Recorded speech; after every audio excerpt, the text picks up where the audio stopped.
तो दोस्तों केंद्रीय कर्मचारी को जहां एक और डी और बोनस का इंतजार था, वहीं सरकार ने एक बड़े नियम को बदल दिया है। केंद्र सरकार ने कर्मचारियों के लिए एक सख्त चेतावनी जारी की है। अगर कर्मचारी इसे अनदेखा करते हैं तो हो सकता है कि वो अपनी पेंशन या फिर ग्रेजुएटी से हाथ धो बैठे। तो दोस्तों नियम के अकॉर्डिंग अगर कोई भी कर्मचारी काम में लापरवाही करता है तो उसके लिए रिटायरमेंट के बाद उसके पेंशन ग्रेजुएटी रोकने का आदेश जारी कर दिया गया है। यह आदेश केंद्रीय कर्मचारियों पर भी लागू रहेगा, लेकिन आगे जाकर इसको राज्य भी अमल में ले सकते हैं। जी हाँ दोस्तों, केंद्र सरकार में हाल ही में एक central civil services pension rule 2021 के तहत एक नोटिफिकेशन जारी किया गया है।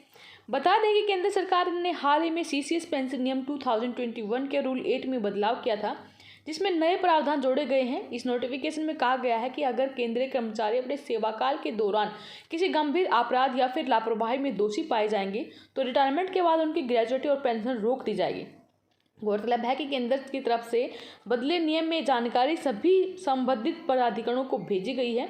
इतना ही नहीं, इसमें साफ कर दिया गया है कि दोषी कर्मचारियों की जानकारी मिलती है तो उनकी पेंशन और ग्रेजुएटी रोकने की कार्यवाही शुरू की जाए। यानी कि सरकार इस बार इस नियम को लेकर काफ़ी सख्त रूप अपनाए हुए हैं। कार्यवाही में क्या क्या होगा? सबसे पहले ऐसे प्रेसिडेंट जो कर्मचारी रिटायर्ड कर्मचारी के अपॉइंटमेंट अथॉरिटी में शामिल रहे हैं, उन्हें ग्रेजुएटी और पेंशन रोकने का अधिकार दिया गया है। ऐसे सचिव जो संबंधित मंत्रालय विभाग से जुड़े हों, जिनके तहत रिटायर होने वाले कर्मचारी की नियुक्ति की गई हो, उन्हें भी पेंशन ग्रेजुएटी रोकने का अधिकार दिया गया है। अगर कोई कर्मचारी ऑडिट और अकाउंट विभाग से रिटायर हुआ है तो सीएजी को दोषी कर्मचारी के रिटायर होने के बाद पेंशन और ग्रेजुएटी रोकने का अधिकार दिया गया है। अब हम जानेंगे कि कार्यवाही कैसे होगी।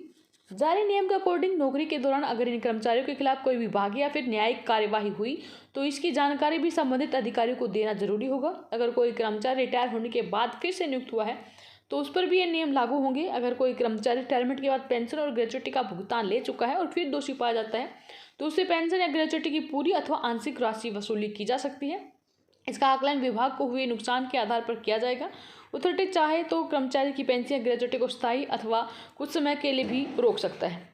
इस नियम के अकॉर्डिंग ऐसी स्थिति में किसी भी अथॉरिटी को अंतिम आदेश देने से पहले यूनियन पब्लिक सर्विस कमीशन से सुझाव लेना होगा। इसमें यह भी प्रावधान है कि किसी भी मामले में जहां पेंशन को रोका निकाला जाता है उसमें न्यूनतम राशि 9,000 रुपये प्रति माह से कम नहीं होनी चाहिए, जो कि रूल 44 के तहत पहले से ही निर्धारित है। तो आपको ध्यान में रखना है, इस टाइप की कोई भी गलती नहीं करनी है, क्योंकि एक गलती आपके फ्यूचर को इनसिक्योर कर सकती है, आपकी पेंशन और ग्रेजुएटी को रोक सकती है। केंद्र सरकार के साथ राज्य भी इसको अमल करने वाले हैं, ऐसा इस निर्देश में कहा गया है। वीडियो अपने साथी दोस्तों के साथ जरूर शेयर करें। धन्यवाद। जय हिंद, जय भारत।